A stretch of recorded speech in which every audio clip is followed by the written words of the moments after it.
Europe's leaders remain divided on the prospect of sending peacekeeping troops to Ukraine in the event of a peace deal with Russia.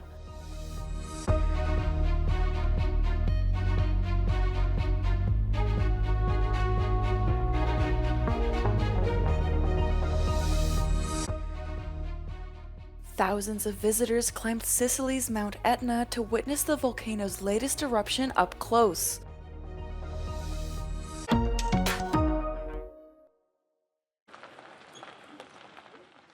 Europe's leaders remain divided on the prospect of sending peacekeeping troops to Ukraine in the event of a peace deal with Russia. Some of them met for emergency talks in Paris after seemingly being excluded from the negotiations between the US, Russia, and Ukraine. UK Prime Minister Keir Starmer said he's ready to consider sending British troops. And I'm prepared to consider committing British forces on the ground alongside others if there is a lasting peace agreement. But there must be a US backstop, because a US security guarantee is the only way to effectively deter Russia from attacking Ukraine again. German Chancellor Olaf Scholz said it is premature to consider the idea without Kyiv's involvement. Ich bin sogar ein wenig irritiert über diese Debatten, das will ich ganz offen sagen.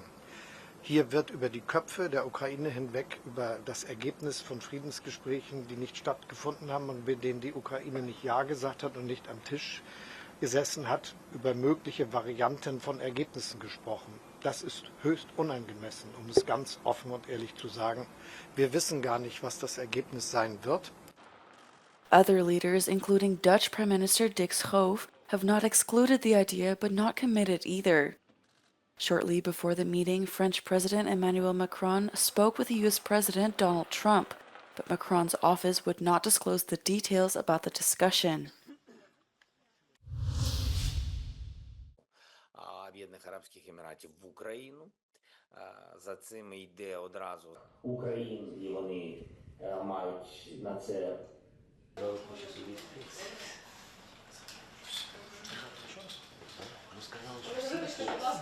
Україна не братиме, Україна про це нічого не знала, а Україна розцінює будь-які переговори про Україну без України як які не мають результату, і ми не можемо визнавати будь-які речі або будь-які домовленості про нас без нас. Наступу, неспровокованої війни. Українське суспільство в тилу, на жаль, втомилося. І ми не маємо згуртованості такої, як було колись. Тому без зовнішньої допомоги США, якщо не буде покрита воно Європою, ми не справимося. Я дивуюся американцям, що вони вибрали такого президента. Я дуже дивуюся.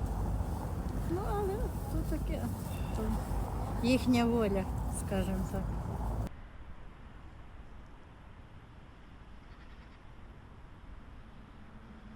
Also in Ukraine in this closest time. Thank you, Vice President, for meeting. Thank you, colleagues. Thank you so much. Great.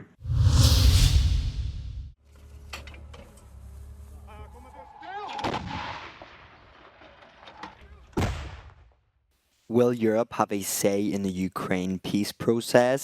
As US President Donald Trump seems to be going it alone in negotiations with his Russian counterpart, Vladimir Putin, Europe is trying to make itself heard.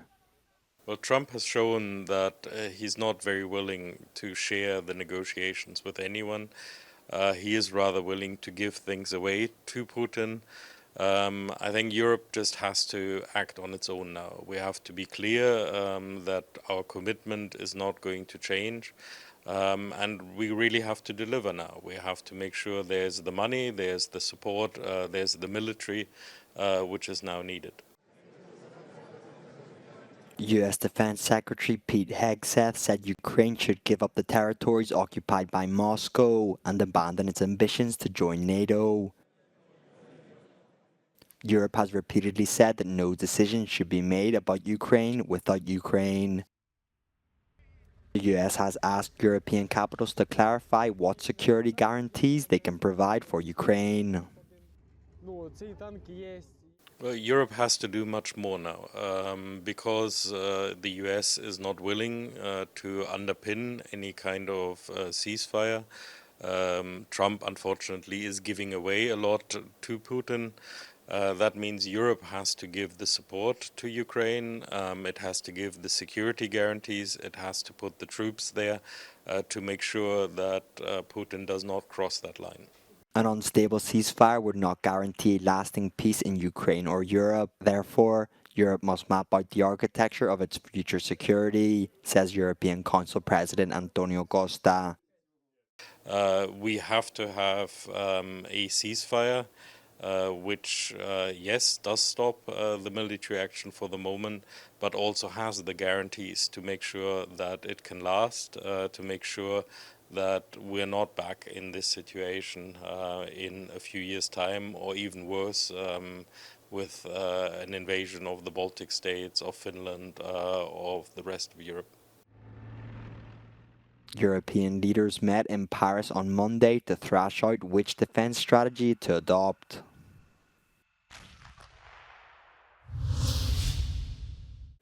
Homeless people in Belgium are being forced to draw lots for spaces in night shelters amid a critical shortage of available beds. At a refuge in Verviers, additional beds have been provided under the city's extreme cold plan, but they remain insufficient to accommodate the growing number of homeless on the streets.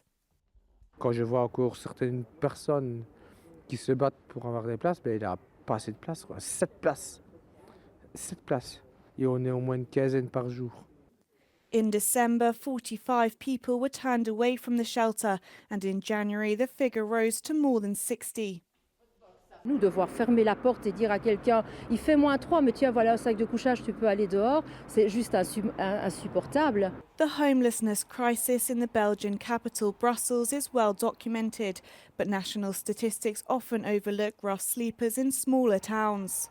According to the King Baudouin Foundation, roughly 1 in 6 people who sleep on the streets reside in municipalities with fewer than 50,000 inhabitants. 4 candidates are bidding to be Germany's next leader in Sunday's election. The would-be chancellors are the incumbent, the opposition leader, the current vice-chancellor, and for the first time a leader of a far-right party. Germany's 69-year-old opposition leader Friedrich Merz has been the frontrunner in the election campaign with his center-right Union bloc leading polls. He became the leader of his Christian Democratic Union party after longtime chancellor and a formal rival Angela Merkel stepped down in 2021. Merz has taken his party in a more conservative direction. He has also made irregular migration a central issue. He started his political career back in 1989 when he joined the European Parliament before becoming a lawmaker in Germany. But he took a break from active politics after 2009, therefore lacks experience in government. He practiced law during that time and worked for global investment company BlackRock's German branch. The 66-year-old center-left Social Democrat Olaf Scholz, on the other hand, has significant government experience. He has been Germany's chancellor since December 2021, previously served as Hamburg's mayor and as German labor and finance minister. But as chancellor, he quickly found himself dealing with multiple crises. He launched an effort to modernize Germany's military after Russia's invasion of Ukraine and has made Germany Ukraine's second biggest weapons supplier. His government prevented an energy crunch and tried to counter high inflation. But his three-party coalition became notorious for infighting and collapsed in November as it argued over how to revitalize the national economy, which is Europe's biggest, but has shrunk for the past 2 years. The 55-year-old Robert Habeck, meanwhile, is the candidate of the environmentalist Greens. He is also Germany's current vice-chancellor and the economy and climate minister with responsibility for energy issues. As co-leader of the Greens from 2018 to 2022, he presided over a rise in the party's popularity, but in 2021 he stepped aside to let Annalena Baerbock, who is now Germany's foreign minister, make the first run for the chancellor's job. Habeck's record as a minister has drawn mixed reviews, particularly his plan to replace fossil fuel heating systems with greener alternatives that deepen divisions in the government. Finally, the 46-year-old Alice Weidel is making the far-right anti-immigration alternative for Germany's first bid for the country's top job. An economist by training, she joined the party shortly after it was founded in 2013. He has been a co-leader of the party since 2022, along with Tino Churupala. In December, she was nominated as the candidate for chancellor, though other parties say they won't work with her party, so she has no realistic path to the top job at present. Thousands of visitors from all over the world climbed Sicily's Mount Etna to witness the volcano's latest eruption up close. Etna's first eruption of the year started on February 11th, but intensified on Monday, sending plumes of ash and lava into the air. Catania Airport diverted dozens of flights over the weekend due to the spread of clouds of ash. While hikers could only go up with a qualified mountain guide, restrictions put in place could not always stop people from getting as close to the volcano's mouth as possible.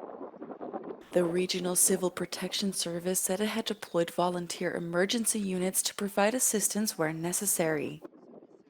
During previous eruptions, nearby towns have been covered in black volcanic ash. However, this eruption has caused minimal disruption. Although Mount Etna erupts frequently, lava has not reached nearby towns in centuries. A Delta Airlines plane crashed while landing at Toronto's Pearson International Airport. Local media reports say the plane flipped over on landing, with paramedics adding that 19 people were injured, including one child. The child and at least 2 other people were taken to hospital with critical injuries, but police confirmed that most people remain unharmed. All 80 people on board have been evacuated from the plane.